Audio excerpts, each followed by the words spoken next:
Hello, everyone. You got Rod Crandall here, Chief Integration Officer, USAdvisors Insurance. Hope your tax season was uneventful, right? If there is such a thing. So we're here with another installment of our Coach's Corner. I'm going to spend the next 20 to 30 minutes walking you through what is effectively the easiest long-term care process in the industry, in my opinion. And so some of the big pictures here is that all the money comes out tax-free from this type of structure. And the people that are best for this type of structure are those that have old non-qualified annuities or old life insurance policies that we can reposition. And so I'm going to walk you through an example, or really two examples, of a 70-year-old couple. I'm going to show you that there's two different ways to buy this type of policy. The first way would be on a single life chassis, and the second would be on a joint life chassis. And so in that, let's look at the numbers and let's walk you through some of the finer points here. And so what you should see on the screen here today is a little bit of a snapshot. I've got follow-up illustrations that I'm going to dig in and point out a few things for you, but I want to start on a snapshot basis. And so what I'm assuming is a couple age 70, and I'm assuming a $100,000 contribution for each person in a single policy, and then $200,000 in a joint policy. So let's look at the single first. Note that these numbers are the same for males or females, because what this product effectively does through a simplified underwriting process is to make the client eligible for either 2 times their deposit for long-term care or 3 times their deposit for long-term care. And so this example is assuming 3 times. Candidly, 3 times, I believe, is very, very good leverage, and I believe this can work very well. When we get into 2 times, because we have some health concerns, I really question the viability of this plan, especially given that we're working with wealth advisors. I think a lot of times you should just leave the money invested if we can't qualify for this particular plan. So this is assuming 3 times leverage. So on a snapshot basis, we put $100,000 in one time. That can come from cash, it can come from a non-qualified annuity, or it can come from a life insurance contract via 1035 exchange, or it can come in a combination, right? We could do a 1035 exchange and then true up or top off a policy with cash. So what you have is you put $100,000 in. At the end of year 1, if death occurs, there's an account value. And so that account value via the death benefit is $103,000. So unlike traditional long-term care, you can tell your clients that they're going to get all of their money back no matter what happens, okay? And so then what happens is we've got a death benefit of $103,000. Now we have a long-term care benefit of $43.26 a month for 6 years with no cost of living adjustment, okay? And so at the end of the day, what you end up having here is you have a total long-term care bucket of $311,000, a little more than 3 times that leverage. It's really 3 times plus the interest that is embedded. And so this is an or plan. So either the client is going to pass away and they're going to get the account value, or they're going to need long-term care and they're going to be able to take dollars from that long-term care piece, okay? So let me show you this illustration and give you a little better idea of how this works. So this is a male age 70 in Minnesota. Let's take a look at year 1. So year 1, what's happening is this is an annuity product, right? And so like any annuity product, they're going to declare an interest rate. In this case, they're declaring a 5.5% interest rate. Well, 5.5% interest rate, then we get this interest credited. Now they're going to charge for the rider. Well, what's the rider? The rider is effectively the tripler. That's what's taking the $100,000 contribution and turning it into $311,000 at the end of the year. And it's being turned into $311,000 that's available at $43.26 per month for 72 months. Understanding that any dollar we take out of the monthly benefit is actually going to reduce our contract value by the same amount. So in other words, if we were to take $43.26 every year, there's a certain point where we're going to actually soak up our entire death benefit amount. That's what this is called as an accelerated benefit. So we're accelerating what? Our account value for long-term care. Once our account value is down to 0, we are extending that benefit by another $207,000. That's where we get up to 3 times, right? So the first time is the client contribution, and the last 2 times are really the pure insurance. which by the way is why we can do simplified underwriting here, because at $43.26 a month, how many months does it take us to exhaust the $100,000 that we actually paid the company? And the answer is about 23 months, right? So it takes 2 years before the insurance company's really in their pocket. So the first 2 years out of the client's contribution, and then the last 4 years out of the insurance product. And so that can give you really high leverage. Now notice that all of these values are guaranteed assumptions, and that means they're guaranteed on the claims paying ability of this company. Notice that I didn't have an inflation rider here. Now you can use an inflation rider, but I don't like it on this product because it really decimates our walkaway value, where we can't walk away with anywhere near the amount of money that we contributed. And then secondly, the long-term care value ends up starting much lower to compensate for the annual increase, but you can add a 5% inflation rider. The thing I want you to understand is that this is a guaranteed structure. However, it's a current assumption product. And so what I want you to be aware of here is this guarantee is guaranteeing a 5.5% interest rate in year one, but then it's dropping to a 1% interest rate for the next 9 years, or I guess the next 8 years. And then it's dropping down to 10 basis points.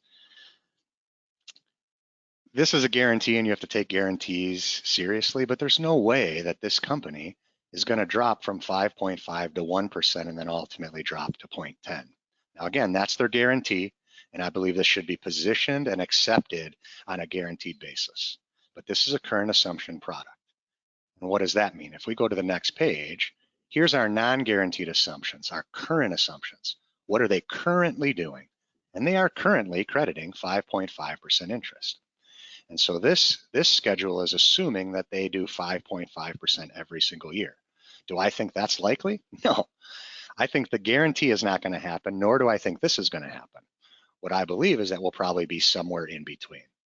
But take a look at what happens if our interest rate maintains at 5.5. What you see is that our account value continues to grow, right? Age 85 is roughly the average age of claim. Let's take a look at this. What we would have is what started at $4,300 a month is now increased to $7,601 a month, right? And that's because our account value is $182,000 and our total long-term care bucket is $547,000.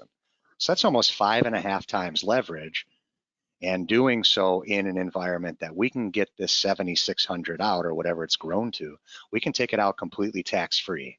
And that is true even if the money came from a non-qualified annuity. Let's presume that it came from a non-qualified annuity and you had a $40,000 basis and it grew to 100. Under normal circumstances, you take a distribution from that annuity, it's taxable until you get into your basis. Well, not in this kind of plan. This kind of plan, if it comes out in long-term care, this $7,600 a month can come out completely tax-free. They can literally take out a total of $547,000 without taxes, even though they made a $100,000 contribution with a $40,000 basis. So this is really, really smart plan, again, for those that have those lazy assets. They're not sure what they're doing with that non-qualified annuity. By the way, we can take money from a life insurance contract, as I described. It's worth noting that you can 1035 exchange from a life insurance contract into an annuity contract, but you cannot 1035 exchange from an annuity contract into a life insurance contract. So just be aware of that. The real reason for that is that a life insurance contract is more favorable, right? Because you can actually take out your basis first in a life insurance contract, and you cannot do that in the annuity. And so functionally, what this does is it's guaranteeing the client at least $4,300 a month. It's doing so on the simplified underwriting basis, which I'm going to describe to you a little bit. There's really 5 qualifying questions that'll knock you out. And then there's 5 questions that will determine whether you get 2 times or 3 times leverage. And this was on the single life chassis, okay? So let's hop back to our outline. Let's look at this joint. So now we go, okay, you got a husband and wife. We can give them $100,000 into 2 different contracts, or we can put $200,000 in one contract and cover them both inside of one contract. And so if we do that, we have a end of year 1 death benefit or account value of $207,000. And then you have a long-term care benefit here of $69.26 a month, much higher, for 90 months, 7.5 years, and again, with no cost of living adjustment. And so what you have here is you've got even more leverage and you have a shared bucket. And that means that that bucket can be used all by one person or it can be used by both, but never to exceed those total amounts. If both are on claim, they can both take the 6,900 each at the exact same time, not to exceed a total disbursement of 90 months or 7.5 years. So look at that initial long-term care bucket. Now here's something that when I first learned about it, it kind of blew my mind. You can 1035 exchange from the husband's policy into this policy and put a joint policy in place. Now, if you've been around a while, you understand you shouldn't be able to do that because you have to match registration and you can't go from a single registration to a joint registration. But what we have in this policy is it goes from single to single and they add a spousal rider. And so that does mean that you do not need a joint annuity or a joint life insurance policy to qualify for the 1035 exchange here. So put your thinking cap on. Who do you have that has these dollars that are not needed for income? Clearly, if they're needed for income, well, it's not going to make sense to be able to put into this type of plan. Okay. And so let's look at that schedule a little bit. So now what you've got is this particular policy on a guaranteed basis. Sorry for the scrolling here. This policy is actually paying a 6% interest rate on a current basis. And so they credit interest and then they take the rider charge, right? And then you see on a guaranteed basis, it's going to be 6,900 for all years. And we have our total pool of 623,000. But just like the other policy, this is identical in that sense. It's just covering two people over 90 months. What if they perform at 6% every year? I don't believe they're going to do that. Doesn't make sense to me that it would. It's going to be somewhere between those. But if we go out to age 85 again, look at these values. We've got total long-term care bucket of 1.1 million. So we have 8 times leverage here in the event that we need long-term care. And so this can be a really wonderful place to, again, reposition these dollars or any lazy assets, maybe the dollars that are sitting in a bank account or in a CD. You ask your clients, where do they plan to fund their long-term care costs? A lot of times they'll tell you they have a CD for that. Well, what if we could take that CD and reposition it and triple it up in one moment, right? The moment the contract goes in place, you have 3 times the value. And then you have the ability for 3 times of that value to grow depending upon performance. So pretty unique, pretty interesting. If you have a client like that, please reach out to Corey or myself or Andrew and we can help you walk through it. Let's talk a little bit about underwriting. So if you've been around and written any insurance in the past, you know that insurance companies are pretty strict on who they cover and what they charge to cover. Quite literally, this is the simplest process to be approved for long-term care that I'm aware of. And so we can give you any and all of this material if you reach out to us. But as I indicated, the first thing is we have a height and weight chart. It's pretty liberal weight chart, right? If a male is 6 feet tall, he can be as much as 295 pounds and still qualify for this policy, right? If you have a woman who's 5'4", she can be as big as 233 pounds. So pretty liberal on that basis. Then you have 5 questions that if you say yes to any of the 5 questions, you're out. But take a look at these 5 questions. Are you currently hospitalized or confined into a bed or an assisted living facility? Right? If they are, it's already too late, right? In the last 12 months, have you ever been declined? This is the one that catches you up because what'll happen is people go into underwriting and get declined somewhere else. And if you get declined somewhere else, you're not eligible for this product for a year. Okay? In the past 12 months, have you been advised by a medical professional to get care in a nursing home facility or home health care or adult daycare or using oxygen? Okay, so you can see that the knockout questions are truly that. So if you can get through the knockout questions, they're going to give you coverage, these first 5 questions. The question is going to be, are they going to give you 2 times your deposit or are they going to give you 3 times their deposit? By the way, in a joint policy, if a husband gets 2 times and the wife gets 3 times, they'll only honor 2 times in a joint policy. So that would be a scenario where if that happened, you'd probably split those, right? Or you may not insure the husband at 2 times because the math might not make that much sense. Maybe you keep it invested, right? And then these questions, again, you're probably reading them a little bit. I'm not going to walk through them, but you know, if you've had bypass surgery, You've had falls resulting in fractures, right? I'm finding this factor 5 actually more than I ever would expect to find in underwriting. Are you smoking with peripheral vascular disease, diabetes, or renal disease? So again, you've got the knockout questions and then you have the qualifying questions. So if we head back to this summary, just some of the things to note, which I think I've addressed kind of all of these, is we can include a compound inflation rider. I don't like the design because it crushes our account value and it lowers our initial benefit. Okay? But some people like that. I'm just not a big fan. We can 1035 with either life or annuity. We indicated you can use a single life 1035 and add a spousal rider. Right? We just talked about the knockout questions, and we talked about the fact that they take the lowest health rating.